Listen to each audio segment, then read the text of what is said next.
আমি হিন্দু মানুষ বললাম, আমি আপনাদের পাশে থাকবো। ওটা কি আপনাদের বাবার অর্থ? এর জবাব আপনাদের দিতে হবে। দর্শক, রাম মন্দির নির্মাণ এবং আলাদা হিন্দু প্রদেশ গড়ার আড়ালে একটি স্বাধীন রাষ্ট্রকে অস্থিতিশীল করার যে ভয়ঙ্কর ফাঁদ পাতা হয়েছিল, আজ সেই চক্রান্ত আক্ষরিক অর্থেই ধূলিসাৎ হয়ে গেছে।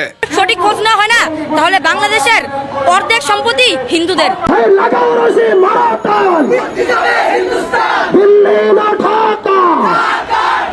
সবচেয়ে রুদ্ধশ্বাস এবং নাটকীয় বিষয়টি হলো, এই রাষ্ট্রদ্রোহী মাস্টার প্ল্যানটি নস্যাৎ করেছে খোদ বাংলাদেশেরই এক দেশপ্রেমিক হিন্দু নাগরিক। হিন্দু মানুষ বললাম, আমি আপনাদের পাশে থাকবো, প্রথম সারিতে থাকবো, আমি ওয়াদা দিলাম আপনাদের।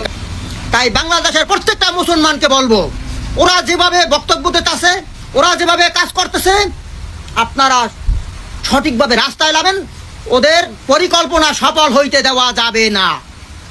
সনাতনী হিন্দুদেরকে সামনে রেখে আমাদের হিন্দুদের মালিক নিজেকে ভাববেন না।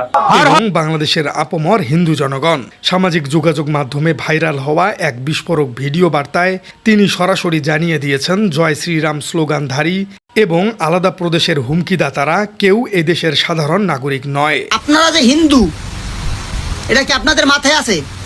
এই সমস্ত বক্তব্য কার ইন্ধনে দিতে আছেন? কোন দেশের ইন্ধনে দিতে আছেন? কারণ আপনাদের তো বাড়িঘর ভারতে, আপনারা ভারতে চলে যাবেন, যখন আপনাদেরকে ধাওয়া দিবে তারা সরাসরি ভারতের এজেন্ট। শুধু তাই নয়, ভারতীয় আধিপত্যবাদের এই ভয়ঙ্কর ছক রুখে দিতে এবার হিন্দুরাই মুসলিমদেরকে রাজপথে নামার উদ্যত আহ্বান জানিয়েছেন। দর্শক, আজকের এই সংবাদ বিশ্লেষণে আমরা অত্যন্ত বস্তুনিষ্ঠভাবে এবং বিশেষজ্ঞদের দৃষ্টিতে চাঞ্চল্যকর এই ঘটনাটির আদ্যপান্ত তুলে ধরব। কিভাবে বাংলাদেশের হিন্দু নাগরিকরাই এবার উগ্র হিন্দুত্ববাদীদের রাষ্ট্রদ্রোহিতামূলক চক্রান্ত ধূলিসাৎ করে দিচ্ছে। এরা বিপদে ফেলাবে, কোনোদিনও এই পরিকল্পনা সফল হইতে দেওয়া যাবে না। দর্শক, ভাইরাল হওয়া ওই ভিডিও বার্তায় ওই হিন্দু নাগরিক শুরুতেই উস্কানিদাতাদের সরাসরি আক্রমণ করে বক্তব্য প্রদান করেছেন। মাথায় আছে এই সমস্ত বক্তব্য কার ইন্ধনে দিতে আছেন? আপনারা যদি বেশি বাড়াবাড়ি করেন, আমরা কিন্তু বিভিন্ন মানবতা, বিভিন্ন বিশ্বের দেশ থেকে সাহায্য চেয়ে আমরা বাংলাদেশ আরেকটি প্রদেশ করব, শুধুমাত্র সনাতন। কোন দেশের ইন্ধনে দিতে আছেন? কারণ আপনাদের তো বাড়িঘর ভারতে, আপনারা ভারতে চলে যাবেন। তিনি প্রশ্ন তুলেছেন, বাংলাদেশের রাম মন্দির নিয়ে রংপুরে যে সমস্ত প্রোপাগান্ডা বা বক্তব্য হয়েছে সেসবের বিরুদ্ধে, এবং বাংলাদেশের 64টি জেলায় মন্দির করার যে হুমকি দেওয়া হয়েছে, অর্থাৎ রাম মন্দির করার যে হুমকি দেওয়া হয়েছে, তিনি তার উদ্দেশ্যে বলেছেন, এই সমস্ত বক্তব্য কার ইন্ধনে আসছে। দর্শক, জাতীয় নিরাপত্তা বিশ্লেষকদের মতে এই কথাগুলোর গভীরতা অত্যন্ত তাৎপর্যপূর্ণ।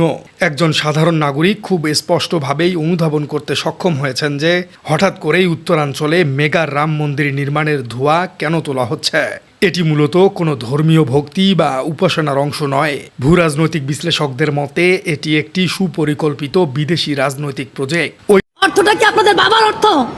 এর জবাব আপনাদের দিতে হবে। এই দিন নয়, আরো দিন আছে। রাজনৈতিক করে না, কিন্তু যে বাংলাদেশে সনাতনীরা চুরি পরে বসে নাই, বাংলাদেশের সনাতনী মেয়েরা যদি রান্না করতে জানে, তাহলে ওই জঙ্গিবাদের গদিতে আগুন জ্বালতেও জানে। এবং বাংলাদেশের নাগরিক তার বক্তব্যে সরাসরি একটি প্রতিবেশী রাষ্ট্রের দিকে আঙ্গুল তুলেছেন।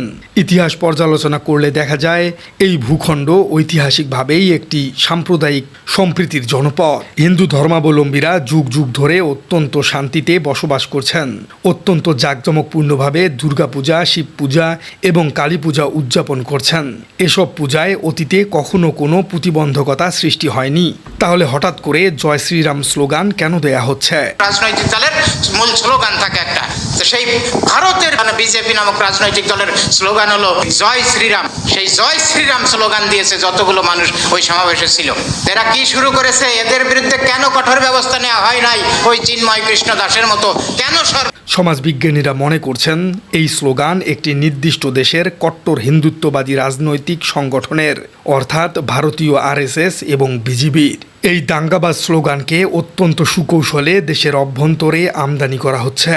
এই হিন্দু নাগরিক খুব সাহসিকতার সাথে উস্কানিদাতাদের মুখের উপর আসল সত্যটি ছুড়ে দিয়েছেন।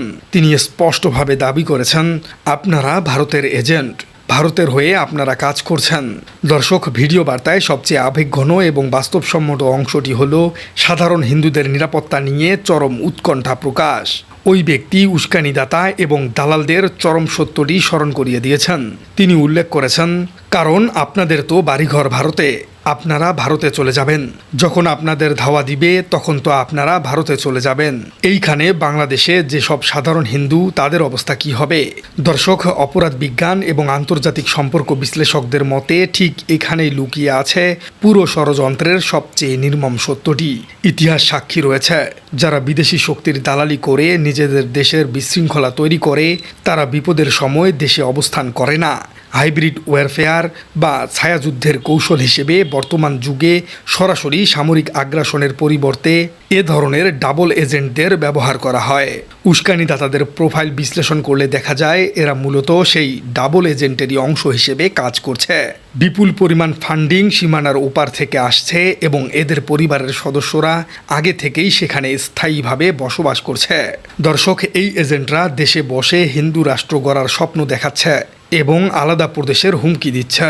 কিন্তু রাজনৈতিক বিশ্লেষকরা মনে করেন এদের আসল উদ্দেশ্য হলো দেশের সংখ্যাগরিষ্ঠ মুসলিমদের খেপিয়ে তোলা এবং দেশে একটি ভয়াবহ দাঙ্গা বাঁধানো। যখন সাধারণ জনগণ ক্ষিপ্ত হবে তখন এই উস্কানিদাতারা ঠিকই পেছনের দরজা দিয়ে নিরাপদে পালিয়ে যাবে। কিন্তু মাঝখান থেকে চরম বিপদে পড়বে এ দেশের নিরীহ এবং খেটে খাওয়া সাধারণ হিন্দুরাই। এই ব্যক্তি অত্যন্ত আক্ষেপের সাথে জানিয়েছেন, বক্তব্য যা দেন মাথায় রাখবেন, বাংলাদেশের মুসলমান ক্ষিপ্ত হয়ে আপনাদের কিন্তু ধাওয়া দেবে, পায়ের নিচে মাটি থাকবে না। সাধারণ হিন্দুরাই শেষ পর্যন্ত বিপদে পড়ে যাবে। আমাদের মতো যারা আছি তারা বিপদে পড়ব। দর্শক, বিশ্লেষকদের মতে এটি একজন দেশপ্রেমিক মানুষের চরম আর্তনাদ। সাধারণ হিন্দুরা আলাদা প্রদেশ চায় না এবং বিদেশি শক্তির দালালিও করতে চায় না, তারা শুধু শান্তিতে বসবাস করতে চায়। এই ব্যক্তি তার বক্তব্যে অত্যন্ত প্রজ্ঞার সাথে জানিয়েছেন, আর যদি এ ধরনের কিছু আলামত পাই, এই মন্দির আর মূর্তি নিয়া কিন্তু বিশাল ষড়যন্ত্রের গন্ধ আসতেছে। দর্শক, কি সেই ষড়যন্ত্র? আন্তর্জাতিক রাজনৈতিক বিশ্লেষকদের মতে সম্প্রতি রাজনৈতিক পট পরিবর্তনের পর ভূরাজনৈতিক সমীকরণ পুরোপুরি বদলে গেছে। রাষ্ট্র এখন স্বাধীন এবং দেশপ্রেমিক একটি পররাষ্ট্রনীতির দিকে অগ্রসর হচ্ছে।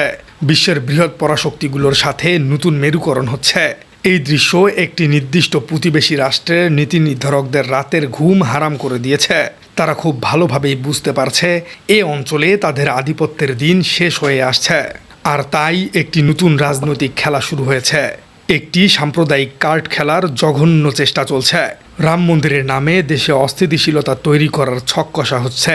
এর মূল উদ্দেশ্য হলো পুরো বিশ্বকে দেখানো যে এই রাষ্ট্রে সংখ্যালঘুরা মোটেও নিরাপদ নয়। এটি মূলত আন্তর্জাতিক